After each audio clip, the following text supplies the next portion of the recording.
So, welcome to the second week. This is the very first module of this second week. Entire last week we were looking at the standard oscillator, which is probably one of the most important and simplest models in all of physics. So, in this week we are going to devote time to looking at damped oscillator. So, you should keep in mind that the standard oscillator that we met in the last week, the total energy of the system was a constant.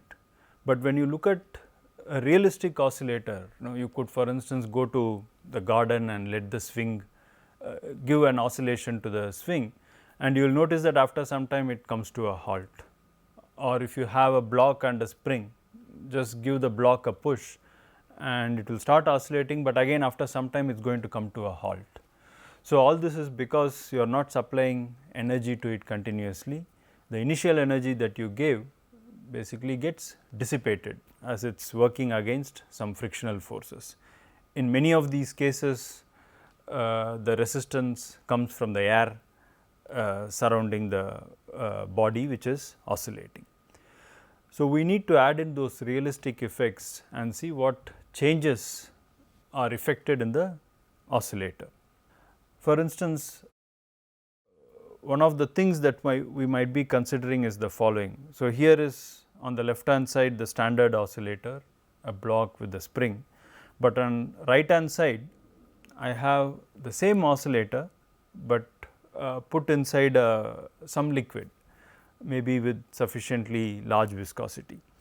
Now, if I set the second oscillator to work, it is going to face a huge amount of friction from the molecules that surrounding the block and would come to a halt much faster than the oscillator that is on this right hand side. So, we are going to see the effects of these in our mathematical equations that we write down for the oscillator. Now, before we do that, we need to add some more tools to our mathematical equations, more precisely the solutions. So, let us go back to the standard equation that we had written down. For the standard harmonic oscillator, the equation was d square x by dt square plus omega square x equal to 0. Okay. Again, to remind ourselves, this comes from the basic physics, which is that restoring force is proportional to displacement. And we also saw that you can write solutions for this. One possible solution is this a sin omega t plus a phase factor, which is phi. Now, let me get rid of this phase factor. Let us say that phi is 0 and now my solution is simply a sin omega t. Now, let us rewrite this solution a little bit differently. I can rewrite this in the following manner. So, I have rewritten this in terms of exponential functions e power I omega t, but note that there is that crucial I. So, what I have used is the fact that in general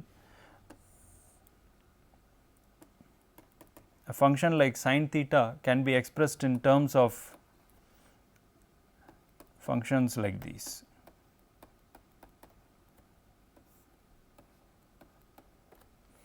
In case you are not familiar with this way of rewriting sine and cosine functions, I urge you to go back and get some background on how to write sine functions and cosine functions and indeed all trigonometric functions in terms of e power I theta and e power minus I theta.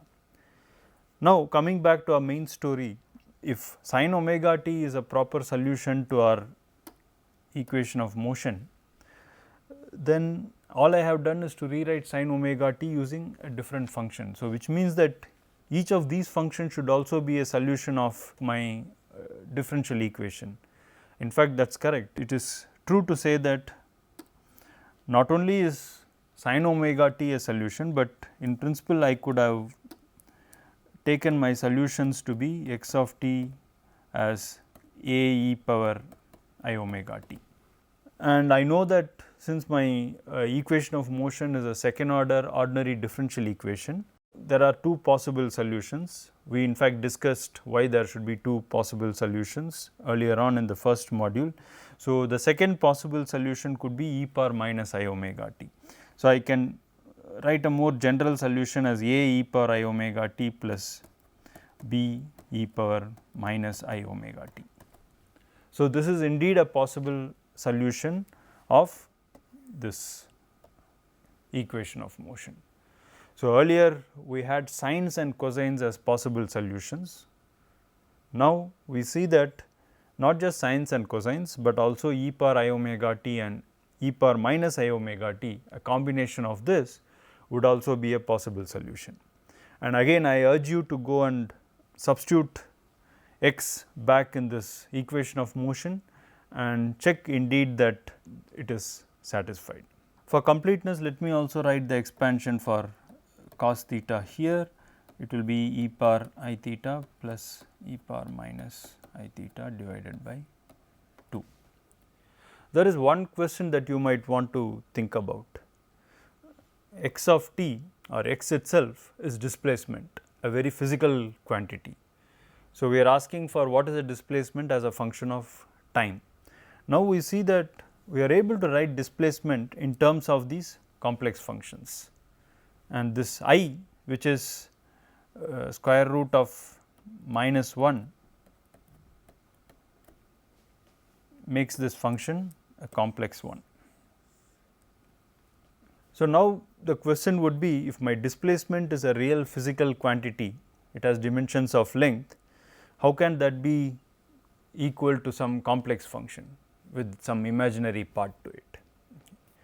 So, clearly the answer is that you can use e power I omega t or e power minus I omega t as possible solutions, but when you want to finally put in the initial conditions and match it with some realistic oscillator, it will always turn out that it comes in such pairs and would cancel out in such a way that the final displacements, velocities and accelerations that you are going to get would always be real numbers.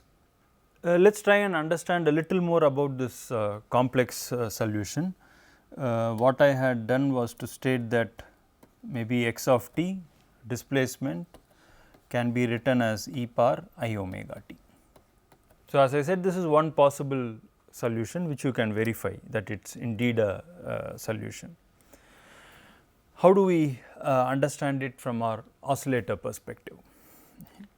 So, the way to do that is to look at it in the complex plane itself. So, something like this, it is a complex number. So, let me separate it out, a e power I omega t.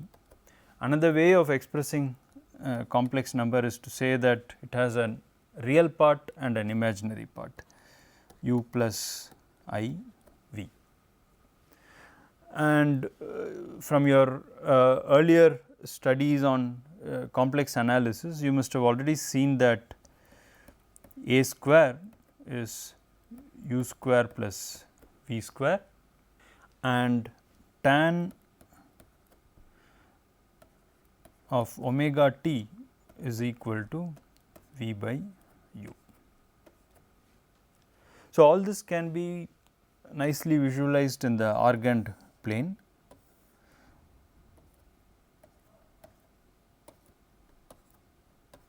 So, this is the real part of our complex number, let us call it u, and the imaginary part of complex number is v. So, you should not confuse this v with velocity, it is just a complex number whose real part is u and imaginary part is v. And this omega t here can be written as tan inverse of v by u.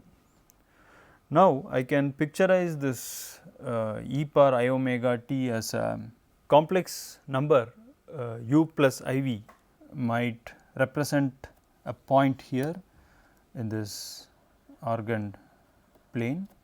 So, it could be a vector like this.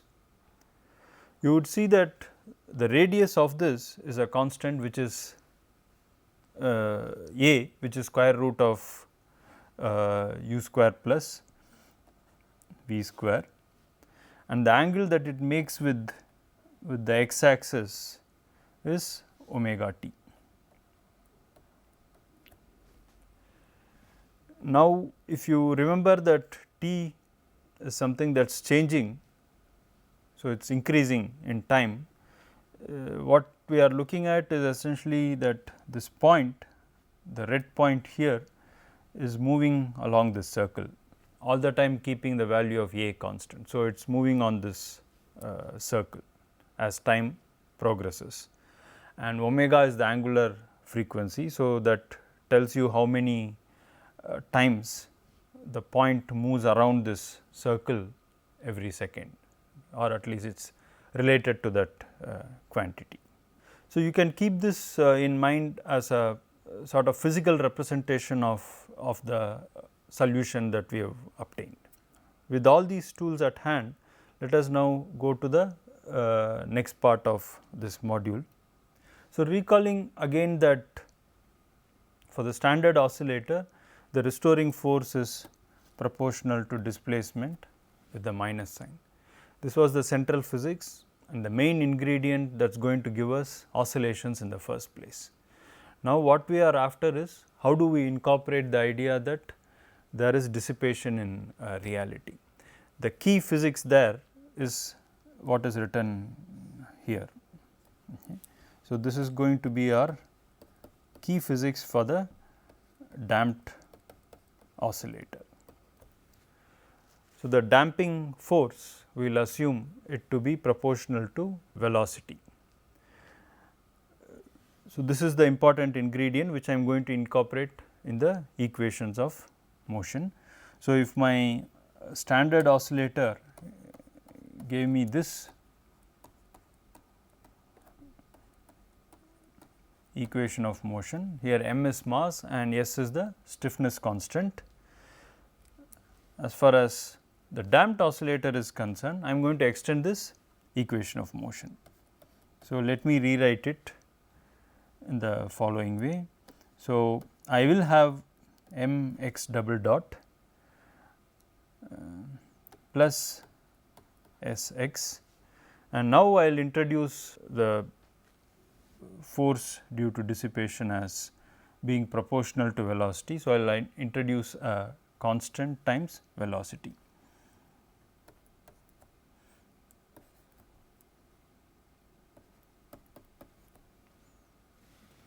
So, I have introduced this constant gamma, which will be dissipation coefficient.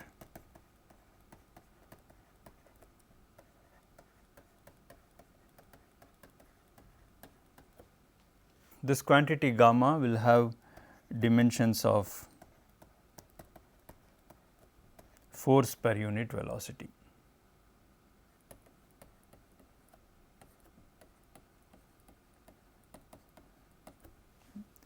So, now here is our additional term which accounts for dissipation in the system,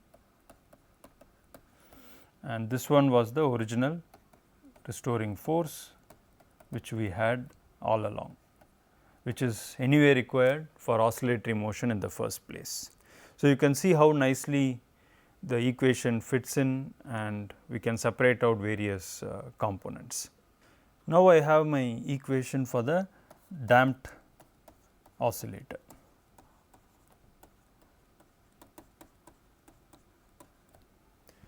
And just to remind ourselves, this is the term that accounts for dissipation, and our model of dissipation is that the dissipative force is proportional to velocity, and this term is the usual restoring force.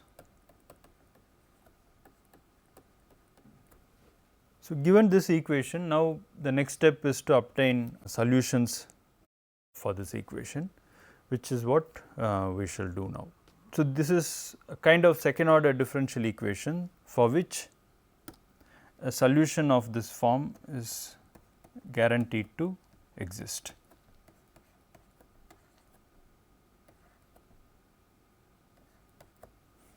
So, I have assumed my solution to be capital A into e power alpha into t, where t is my time, and this is my ansatz or my guess solution for the displacement. again like we did earlier on in the first module, in the first week, we are going to obtain a solution for displacement as a function of time. So, once again let me state clearly that if I have differential equations of the type that is written here. So, these are a class of differential equations where the coefficients, I mean quantities like this m, gamma and x, these are constants, they do not depend on x itself. So, if you have a class of differential equations where the coefficients are constants, in such a case you can always postulate solutions of this type. Now, if you look at the solution on left hand side, I have x which is displacement, it has dimensions of length, and alpha is sitting on top of exponential. So, since we want this quantity to be dimensionless, this implies that alpha has dimensions of 1 over time. So, only then it will cancel t which has dimensions of time here, and of course, A should have dimensions of length. So, under these conditions the solution is consistent. I have introduced two constants here, if you see A and alpha, and I need to determine both of them, and the way to do that would be to simply plug in my solution back into the equation of motion and find out the value of alpha. So, which is what we are going to do right now, and x of t is a e power alpha t, and I need dx by dt, and from now onwards I am going to use the following short forms. So, I am going to use x double dot to indicate d square x by dt square, and I am going to use x dot to indicate dx by dt. So, we should keep that in mind. So, with this notation x dot of t, which is dx by dt, would be a alpha into e power alpha t, and x double dot of t would be a alpha square e power alpha t. Now, I need to substitute all this back into my equations of motion. So, if I do that, I will get the following: m a alpha square e power alpha t. So, I have taken care of the first term, plus gamma into a alpha e power alpha t, plus stiffness constant S into a e power alpha t is equal to 0. So, now I can rewrite this equation as e power alpha t multiplied to m a alpha square plus gamma a alpha plus S into E is equal to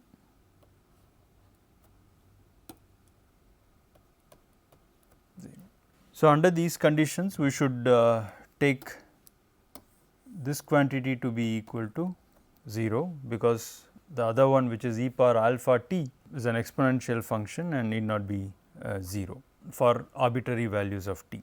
This equation, as you see, defines a quadratic equation in alpha. So, if you remember, I want to find out what is the value of alpha under the condition that my assumed solution is true, and my assumed solution is a e power alpha t.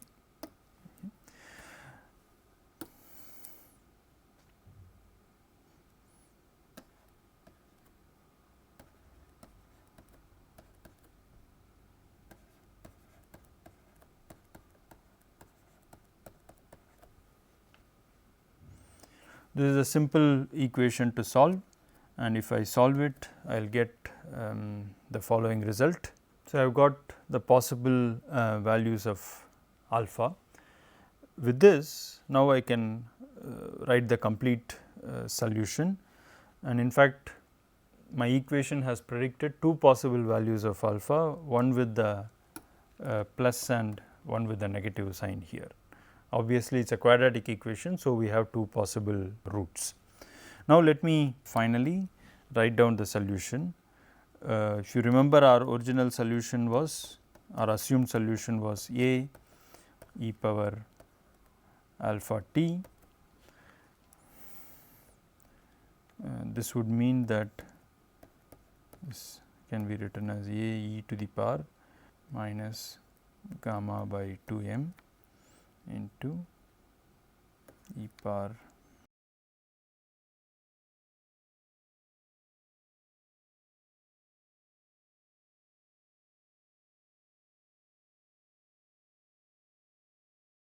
So, when I use the positive sign, I have one possible solution, and when I use the negative sign, I can in principle have the second solution, which is a e power minus gamma by 2 m.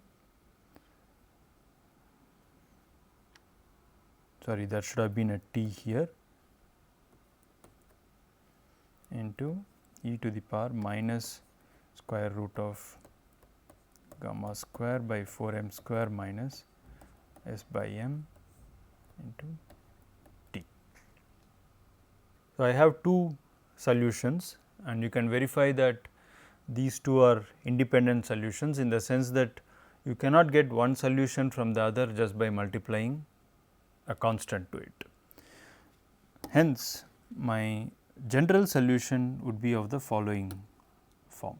So, if you look at the equation that we have written down, so it has two parts to it, corresponding to our expectation that there should be two independent solutions, simply because we are solving a second order differential equation of this type. And we are going to use this solution in the next class and analyze what are the various possible physical manifestations of this solution. And clearly, it is going to depend crucially on this quantity which is under the root here. So, this quantity could be either positive or 0 or negative, and corresponding to the sign of this quantity, we are going to see different kinds of dynamics.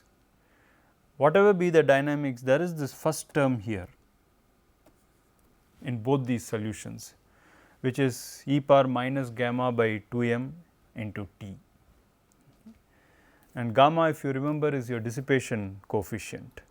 So, it tells you that the displacement is going to decay as a function of time, irrespective of what happens to the quantity that multiplies it. So, we are seeing first signs that dissipation is appearing in the solution. So, we will see the details of the solution in the next module.